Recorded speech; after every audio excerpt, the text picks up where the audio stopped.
Yo, what's going on, E7 fam? Pat here, back to talk about the January 18th balance adjustment preview that was previously delayed. It was supposed to come out, I believe, this Friday, but it's here now this morning. So let's just jump into it. You already know the deal. I'm going to basically talk about the balance adjustment targets, what I think they need, and we'll compare and contrast what they actually got. Have a little conversation, if you will, about the state of these characters. So in this video, we're going to talk about Judge Kise, Specimen says, Spirit Eye Celine, Hwayoung, Elena, Command Model Leica, Auxiliary Lots, Infinite Horizon Achates, Roman, Montmorancy, Angelic Montmorancy, and then the artifact Circus of Fantasia, Manic of Control, and Sacred Tree Branch. So, let's jump into it. Waste no time here. We'll talk about Judge Kise first. So, if you've watched any of my content or seen me in any content creator stream, when we talk about the concept of Judge Kise, I think this character needs a rework because I think that what this character is supposed to do is actually incredibly unhealthy for the game. And we'll see if I'm right. Because what they actually gave Judge Kise is maddening to me for somebody with my playstyle, which is, standard. A pretty common playstyle, amongst the player base. If you don't have speed gear, you're basically resigned to playing the game that I play. That's kind of how it is, right? You can't just magically be a cleaver or always be the aggressor in every single match unless you force it like I did at the end of the last season. And that doesn't always work out. You just can't do that without speed gear. So we're going to see. Because this is a wild set of changes to me. So S1 now penetrates the target's defense by 20% and no longer defense breaks. Sure, that's fine, especially if you're on the non-damage version of Judge Kise, which almost every single person is now because straight up she's just not a good damage dealer. If she was, people would have actually been playing her for all of this time. So then they changed End of Evil, which is her Scythe Swing. It used to be an AoE blind for one turn. It is now an AoE attack that dispels all buffs before a 100% chance to make any enemies unable to counterattack for 2 turns, and has a 75% chance to defense break all enemies for 2 turns. And the soul burn for the cost of 20 souls grants an extra turn. And then you can see here that the skill enhancements have some extra effect chance here in it. But overall, yeah, not happy with this one. Especially when you consider that if you soul burn to get the extra turn, you go right into Wave of Light. Previously, that was a chance for 0 to 3 turns being reset on your cooldowns. So a lot of RNG, but if you get, even 1 turn skill cooldown reset, it's pretty debilitating. Lua and Naqual are 2 of the most OP units pretty much in the game, and that's because pushing back skill cooldowns is kind of oppressive, right? It's pretty overpowered. So Wave of Light now is an AoE attack that increases skill cooldowns of all enemies by 1 turn. So it's not RNG anymore. It is a guaranteed 1 turn pushback, assuming that you don't resist the thing. It also grants invincibility to Judge Kise for 1 turn. And the cooldown was reduced from 5 turns to 4 turns, and they increased the base damage on the move.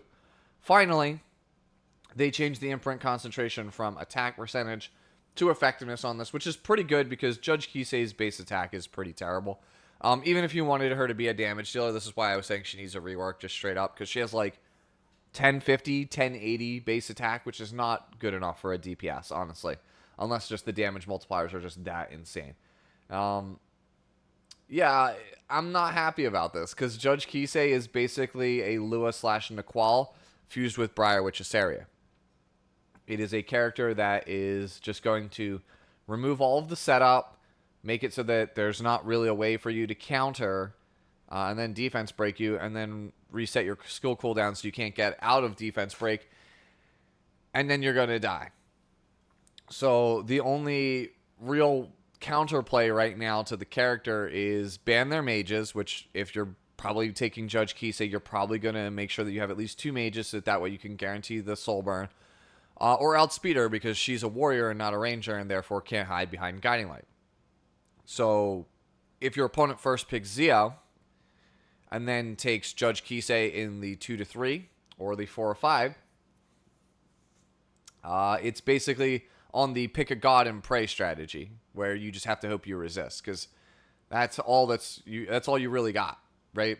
You don't really have anything else. So I really don't like this change, because it reinforces the playstyle that Lua and Naqual have set.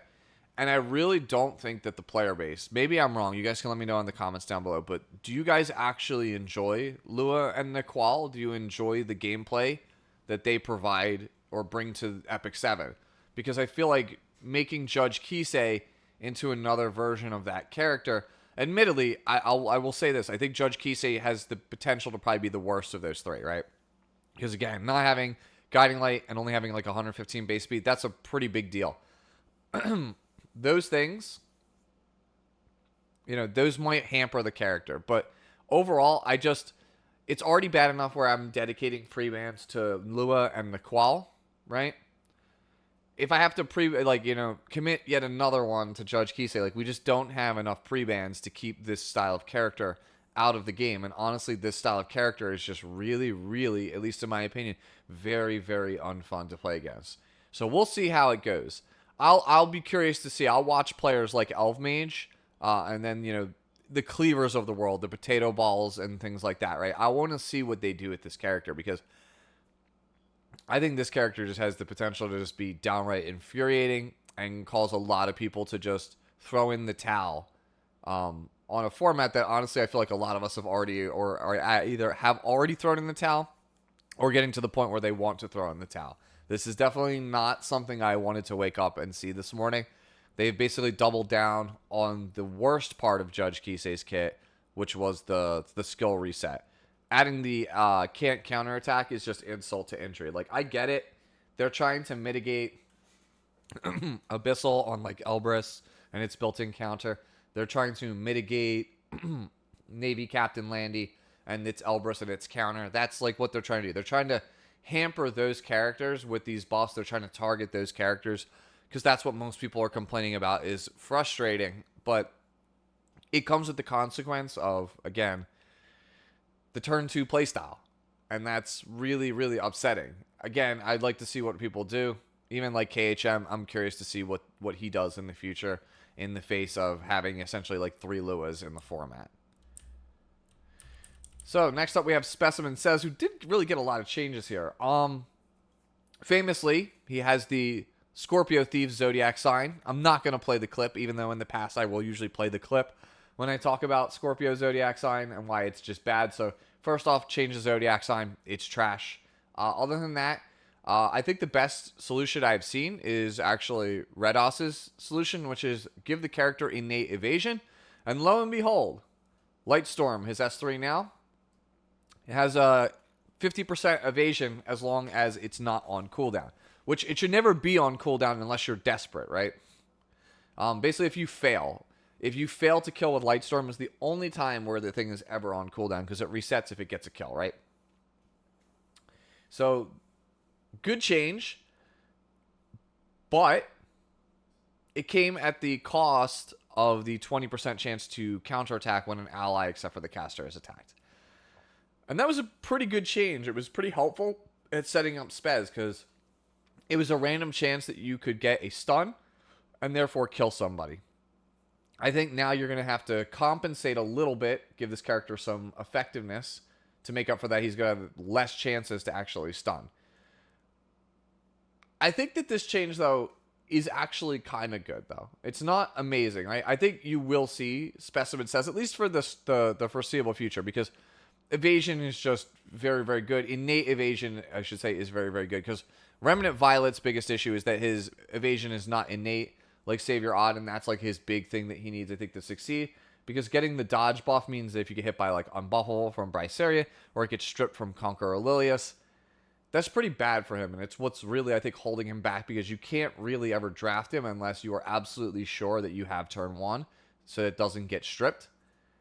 Having the innate built-in evasion as opposed to the buff is actually quite good. So I expect Specimen Says to be a fairly competent, like, bruiser. You'll see him played not in the same exact vein that you would like Savior Odd in, but having the extinction and the reset and the chance to stun is pretty good against things like Abyssal. So you might see Specimen says being built by some players as like tech against Abyssal. I could definitely see that being a thing. Yeah, good change. Not the best change. Like, he could probably use a little bit of a couple of tweaks here or there. But overall, I think this is a step in the right direction. It's what Red was saying the character needed, and I think I am inclined to agree. Next up is Spirit Eye Celine. I wrote nothing because I think that the character in its current iteration on live is pretty much perfect, because I think if you overbuff the character, they have a chance to be ridiculously OP. Because when Spirit Eye Celine is played in the spots that she's supposed to be played, she's nearly unbeatable. So all you can really do is kind of increase the scope of matches where she's actually playable. And if you do that, then she has the potential to be very game warping, very broken, which is why I don't really think you should touch the character, because it's a very volatile kit, right? I'm thankful that at least the changes that we got don't really move the needle all that much. So now Possession does not give the increased lifesteal whenever she actually hits somebody. That was moved to Nimble Sword, which is the enhanced S1. So her lifesteal is now on her enhanced S1. They decreased the base damage on Nimble Sword, but they gave it extra defense penetration, 15% more, which is pretty good. And now Possession also increases your attack by 25%. So overall, if we look at this thing, like kind of somewhat logically, it just appears that all they did was just increase the damage on Spirit Eye Celine. Cool, I'll take it. I know people are like, well, that's not enough. Like, she needs more. No. When you have a properly set up Spirit Eye Celine, again, the character is nearly unbeatable. There are certain drafts where if your opponent doesn't ban the Spirit Eye, the game is just over. And I don't really want you to increase the scope of that. I think that that would be very, very bad for the state of the game, for the state of PvP in Epic 7. So overall, I do think this is good because, again, it doesn't really open up these terrible use cases that I'm really scared of seeing. And instead, it just gives us a harder hitting Celine at the end of the day. And maybe, depending, who knows, on how much extra lifesteal is on Nimble Sword, maybe you can get away with just playing her on speed set and still surviving. So, yeah, we'll see how this one pans out. Next up is Hwayoung. This is an interesting one because when Hwayoung was good, for those of you who are newer, who didn't play during Hwayoung era, Hwayoung ruined the game. Hwayoung was so tanky, you couldn't kill her. Her cleanse on her S3 made it so you couldn't really control her. Her S3 basically killed almost anything in the game in one hit. And then her S1 supersonic kick was just absurd. It just exploded characters, especially dodge-based characters, because it worked even when your opponent missed. And when you couple the fact that it was on Uberius' tooth, usually like the damage was just so high. Like you could see like you'd S1 Rylet and you'd miss and you'd still die. So yeah, Hwayoung was just basically every turn that she took, it killed something. And based on her critical hit resistance and her innate barrier, she just was so difficult to kill. Like Operator Cigarette was pretty much like the only real way you were killing that character in one hit. So they then obviously put the character in the ground, famously, quote unquote, broke her legs. So how do we fix Hwayoung so that she's not a menace like she used to be, but is something somewhat usable? So I have here S1 and S2 both need some tweaks. So S1, after the nerf, does like no damage. The base damage is laughable on the move. The damage on the shockwave afterwards is laughable. And I also think it does need to actually be able to hit dodge units again. I don't think that that's a bad thing. People said that's a bad thing, but evasion is a very frustrating mechanic, and having ways to deal with it is pretty good. And Rocket Punch has proven to be a very good way to actually beat dodge characters even on a miss. And then you have Spear of a New Dawn on Sanya, which has also been pretty good against dodge characters even on a miss. I view Hwayoung's S1 in much the same manner because it basically has a built-in Uberius' tooth. So I don't understand why it can't work on a miss. So looking at what Supersonic Kick has now, It still requires a successful attack to get the shockwave, but it doesn't need a buff and a successful attack in order to actually inflict the shockwave. Additional damage amount increased. We'll take that. That's a W. And not being able to be on a miss is kind of a loss, so that kind of balances out a little bit. The soul burn was moved here. It used to be soul burn 20 souls extra turn on S3. And that was to basically make up for the fact that Monarch's Flaming Strike was a 4-turn cooldown after nerf, as opposed to what it was before, which is 3 turns, which is honestly pretty ludicrous. So, yeah, a good change on the S1 overall, but it's still kind of a push, right? Because it can't hit dodge units, but we'll see. A lot of how good Hwayoung will be probably hinges on how strong Supersonic Kick is after this actually comes out. So next up is Prairie Hawk. They changed Prairie Hawk pretty drastically. Prairie Hawk used to make it so that you got, you can't critical hit. You get critical hit resistance of 30%, and then you would get 30% bonus attack as opposed to, I think it was like 40 or 50%. I think it was 50% in the past. And then you would get a barrier at the start of battle and at the end of each turn based on how much attack you had in order to increase the survivability of the character. So they took away the barrier on the S2, which is regrettable, and they got rid of the innate 30% attack, which is also kind of, I don't know about that. But we have here now, Prairie Hawk at the start of the turn when the caster does not have a debuff, increases attack for 1 turn, gives you an attack buff, basically. I don't know if I like that, because normally if you're playing Hwayoung, you're already playing her with an attack buffer, because everyone knows you need the attack buff in order for Monarch's Flaming Strike to actually get the kill. So that's kind of rough. But the other thing that's listed here is under skill enhancement, you can see that the damage received is decreased based on Mulligora's here, and it's 10%.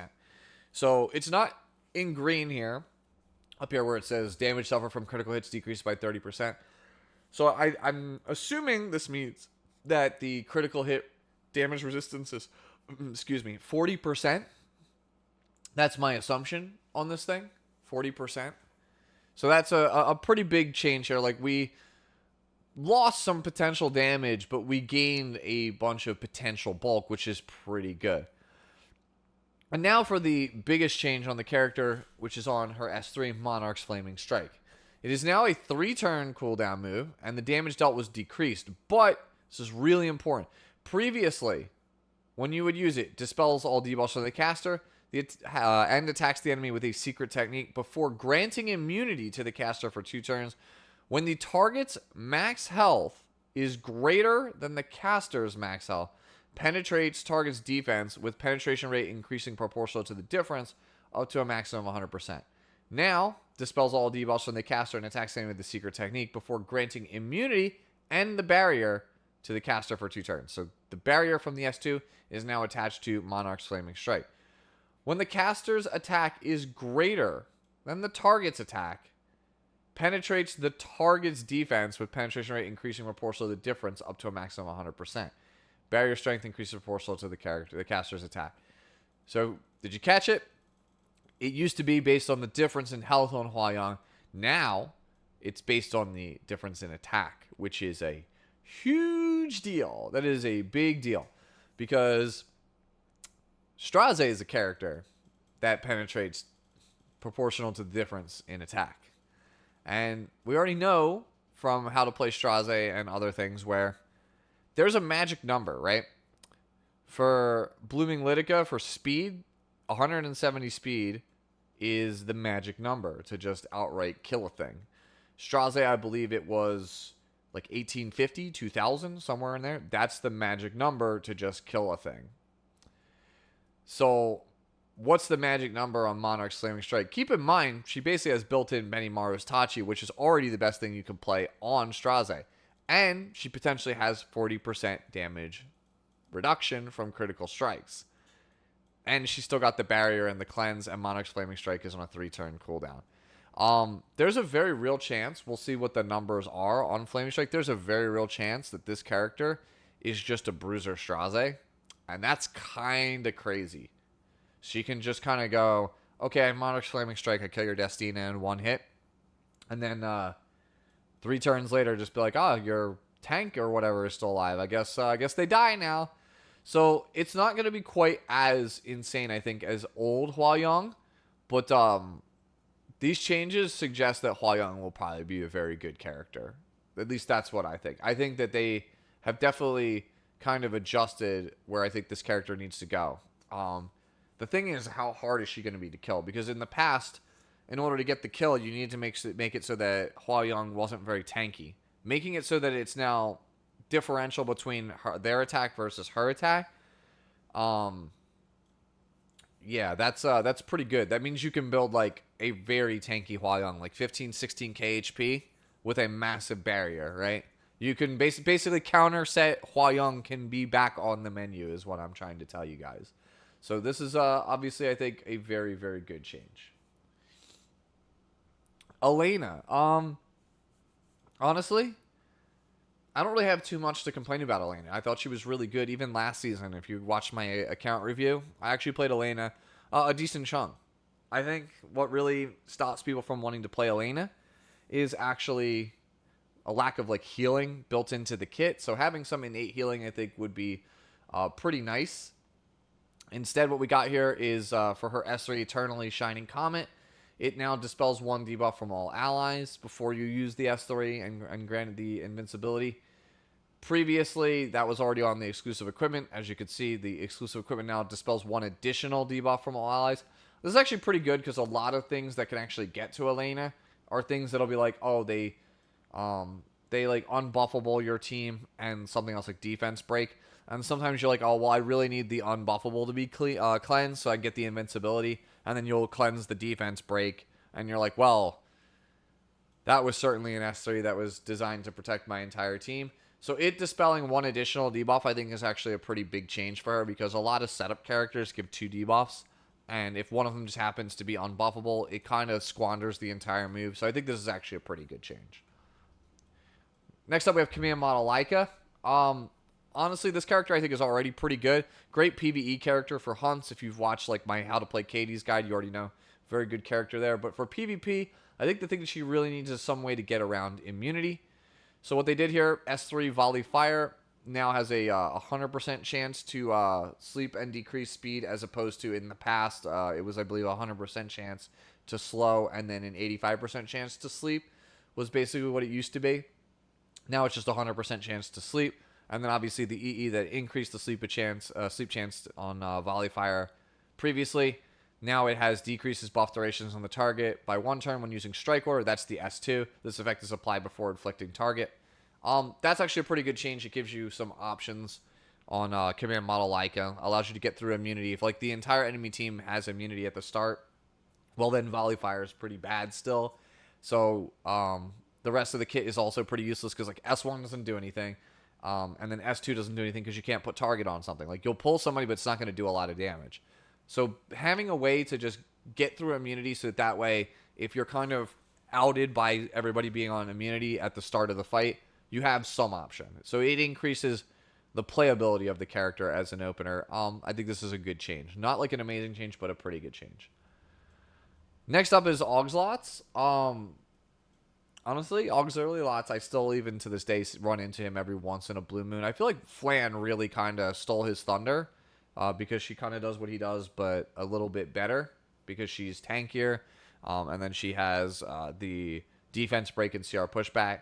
So I think Aux Lots just needs to be, honestly, like more like Flan. Like either the character needs to be tankier, he needs to have like a more debilitating debuff than just silence, or maybe he just needs to be like way faster of a character. So one of those things is what I think he probably should get. So the first is on Mana Injection, which is his S2. It now gives an effectiveness buff for 2 turns to the target, in addition to the attack buff it used to give, right? And then also increases the caster, increases their effectiveness for 2 turns. This is where it gets rough, though. So you lose the 30% CR push to self of Mana Injection. And the cooldown was increased from 2 turns to 3 turns. And then the Soul Burn was changed so that it's an extra turn on the S2 as opposed to the S3. I think that's a really bad change. Because Mana Injection being 2 turns is what really makes the character. It's why people really like the character, is the 2-turn mana injection change. And honestly, this has a lot of other ramifications. One, I think it's kind of lame that it breaks parity with regular lots, because regular lots is a 2-turn CR push, so it's like they kind of don't match anymore. And then on top of that, a lot of the PvE strats, like they released the older ones, right? For like things like Abyss, like the Shuri teams, those compositions don't really work anymore. So this is going to have some, not a ton, but some unforeseen circumstances in PvE. And I don't think I really agree with that. Like, you made a change that I don't really think is very good. I think it's not good for PvE, and I don't think it's good for PvP either. I think the change to Desolation is pretty decent, though. Now, before he goes for the AoE Silence, it has a chance to dispel the 2 buffs and then Silence. Sure, that's something, right? That's a little bit of a win, but overall, I think the change to mana injection is just bad. I think it's just not a good change whatsoever. And this is where I end up running into a bunch of control teams now that play auxiliary lots, because I do think the effectiveness making or buff making him a little bit better with control teams is kind of nice. But man, we really didn't need to lose the cooldown for 2 turns. Like, that's really, really rough. That's kind of the hallmark of the character. That's what made him good, is that it was a 2-turn cooldown. Making it 3 turns, I think, kind of kills the character. We'll see. Infinite Horizon, Achates. I have written here, more CR pushing would be good, because 15 it's fine, but we could go 20, 25. That'd be okay. And then more free effect resistance, because straight up, character doesn't have the best starting stats as a 4-star, and when you get debuffed on your cleanser, it is always the worst feeling in the world.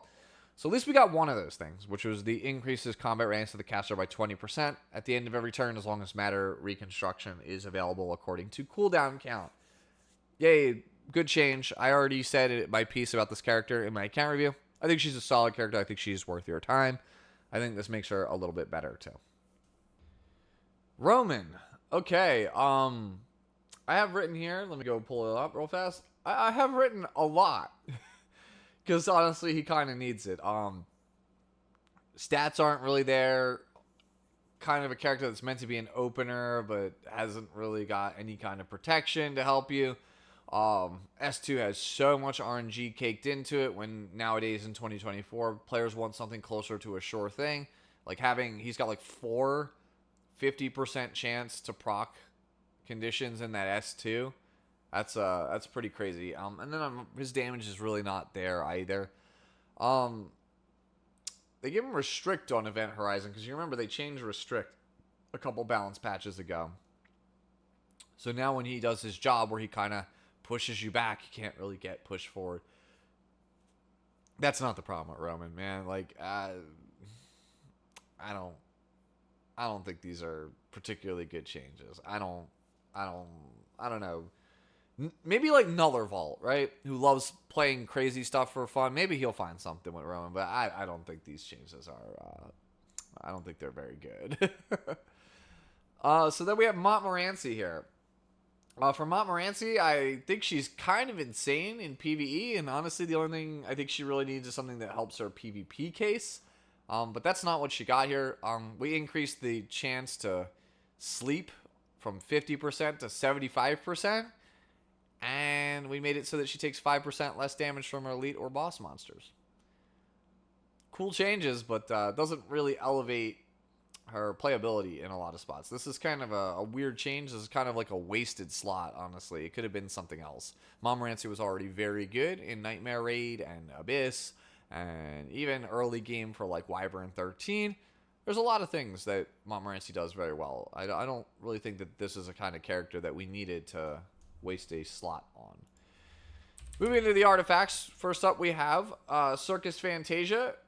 I have written here something to help Conqueror out more, or at least open up the use cases, because Conqueror is the only one playing Circus Fantasia. Ain't nobody else playing Circus Fantasia. And they gave 15% critical hit chance to it. Wonderful. I could the only reason I can think that you would put 15% critical hit chance on Circus Fantasia is to help out people who are going to try and play Judge Kise as like a hybrid effectiveness slash damage dealer, but I promise you no one's doing that. Like, we're all going speed effectiveness, especially after the imprint change. Like, her attack just wasn't there. Giving her critical hit chance is kind of like, what are we doing here? I have no idea who this is for. I think this is kind of like, it's not a worthless change because it's just strictly better than it used to be, right? But like, I don't think this really does a lot for anything. If nothing else, what this does is actually hurt Conqueror Lilius versus ML Ken, because now your Conqueror, if you were on Circus Fantasia, if you use Kneel Down and you happen to get a crit because you'll have 30% now, you get provoked by Ken. That's actually really funny to think about. That Circus Fantasia with the changes actually can actively hurt you. Moving on, we have Manica of Control. It definitely needs to work with AoEs for its critical hit chance component. That's something that's pretty obvious that they could change. But honestly, like, hit chance, can it do something else? Like, literally anything else? Yeah, so what we got increases critical hit chance by 15% on everything. So AoEs as well. That's cool. But the hit chance is still only on single target attacks. Like, if you were going to make the change, just go full on into it, man. Just make the whole thing work with AoEs. Like, I have written here, it works with AoEs. It kind of does, but at the same time, it doesn't. Like, I don't understand. Like, nobody's out here playing Manica of Control with any kind of, like, regularity. Like, yes, there will be people who are like, oh, I play Manica on X Thief because it gives the hit chance because I need another way to out Savior Auden. Cool. That's kind of, like, the only reason people are playing Manica, right? That's kind of it. Yeah, I think this is kind of a swing and a miss, if I'm being honest. And finally, we have Sacred Tree Branch. I have written here that it needs to actually affect the caster as well, and lo and behold, that is exactly what it does now.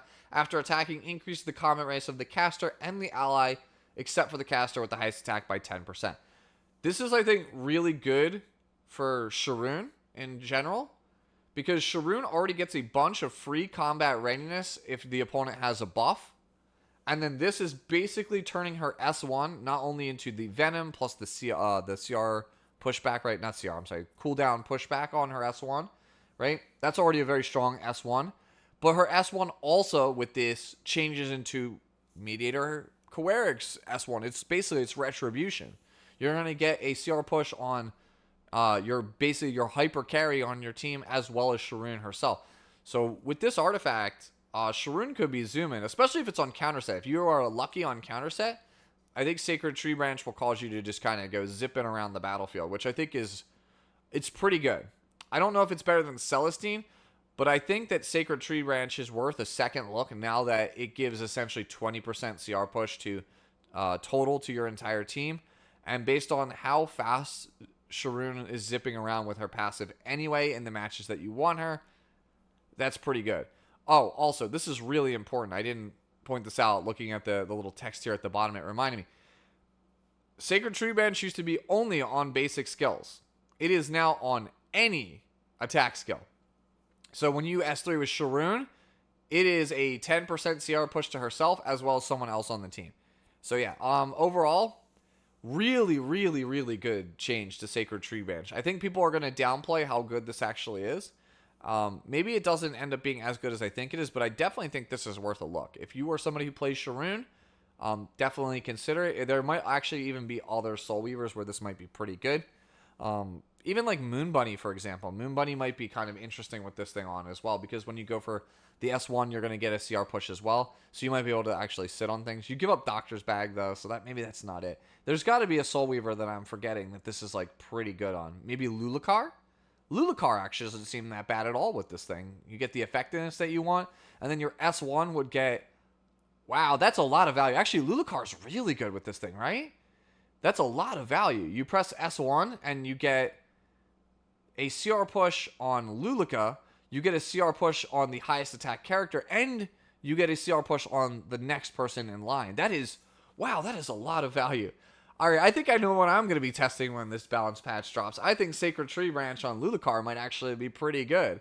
Let me know, though, what you guys think of not only Sacred Tree Branch, but the rest of the balance adjustment for January 18th. Do you agree with some of my assessments? Do you think Judge Kise is a bridge too far? Do you think it's just fine? Am I like over exaggerating because I'm just a turtle and just die to Lua and Naqual all the time? Let me know everything, as always, down in the comments below. And come back tomorrow because I believe we have a first thoughts and initial impressions for Elvira, so I'll see you all then. Have a great day now.